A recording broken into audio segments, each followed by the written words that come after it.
Hi, welcome back. In this step, we are going to perform exploratory data analysis.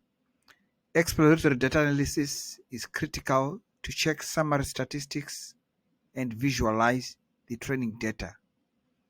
This is important because it helps us to identify distributions, outliers, and predictor correlations.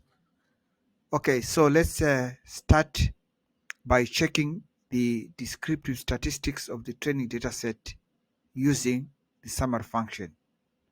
So we are going to use to run this code,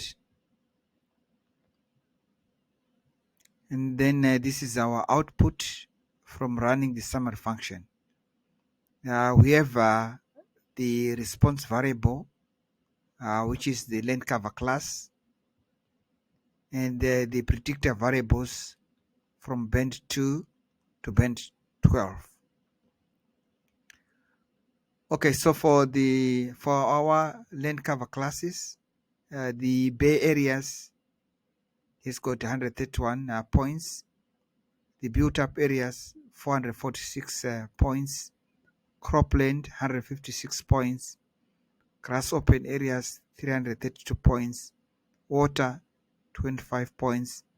Woodlands 59 points. Please note, this is just the training set. These are the points for the training set, and we can see clearly that they are not balanced. Okay, for each predictor variables, that is the Sentinel-2 bands, we can see the minimum spectral reflectance, the first quartile, the median, the mean, the third quartile, and the maximum spectral reflectance. As you can see, it is quite difficult to interpret these statistics for each predictor variable. So it's better that we use graphs to visualize the distribution of these statistics. So graphs are important because they also help us to choose the methods that we are going to use to process the data, and also to run the classifications. Right, in this lab, we are going to use the feature plot and the core plot.mixed functions in order to create a graphical visualization. So let's start by creating the density estimation plot for each Sentinel-2 band by length cover class. So here we are going to use the feature plot function. So what we have here is X represents the predictor variables which are in the training data set column 2 to column 10. And then Y represents the response variable, which is the length cover class. And then we are simply going to produce a density estimation plot. That's why we put density here. And then for the labels, we have the reflectancy, which is the spectral reflectancy. And then we will be showing the density distribution. Right, we want to produce the graphs, which have got 3 columns and 4 rows. So let's run this chunk of code and see what we get. Right, as we can see, we have a graph for each Sentinel band. So we have band 8, band 11, band 12, band 5, band 6, band 7, band 2, band 3, and band 4. Okay, the graphs here are quite small, but if you want to visualize them clearly, you can click here. So this can open a new window. So unfortunately, if I open this window, it is not going to show in this video, but you can click here so that you can see it in much bigger window, right?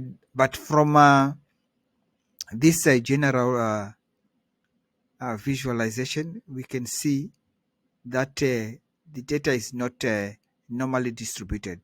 So this is important because remember, some of the machine learning methods, for example, such as maximum likelihood, they depend on the assumption that data should be normally distributed. So that means that we cannot use this kind of methods.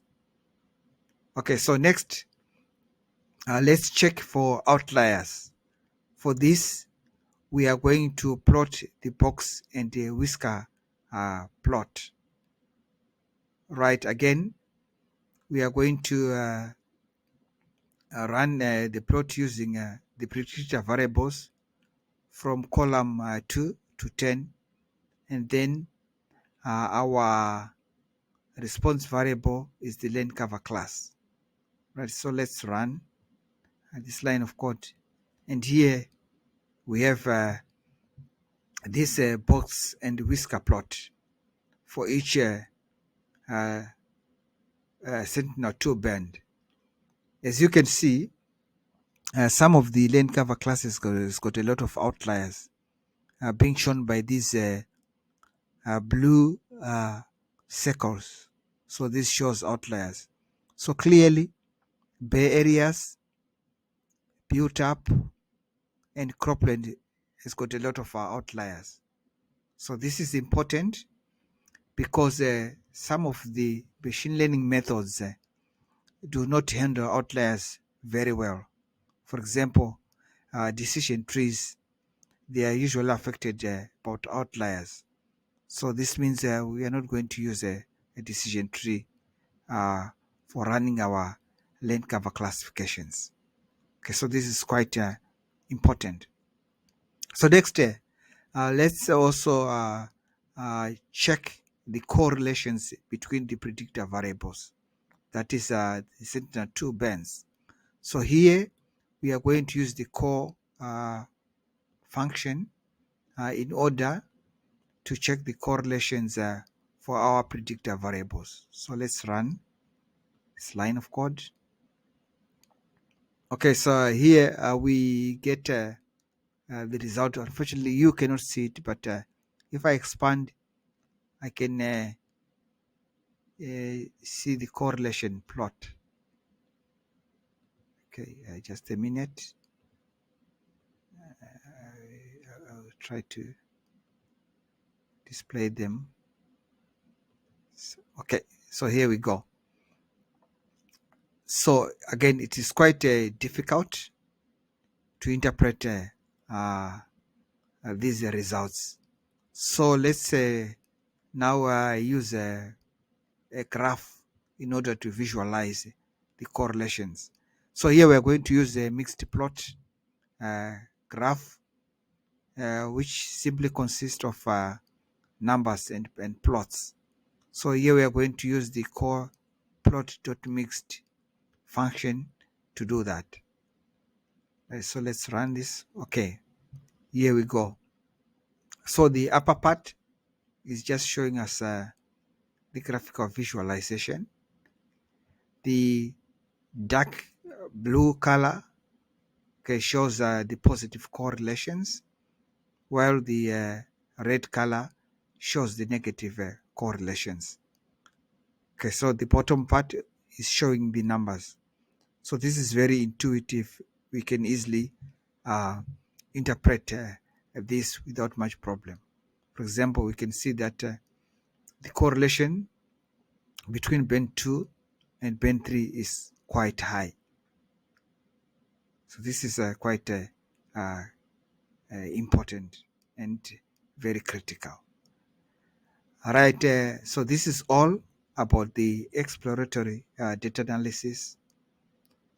So this is quite important. Please remember to do this whenever you want to run your machine learning data processing. Thank you very much for watching this video. Please subscribe to my channel if you want to get alerts when I have a new video. See you in the next tutorial.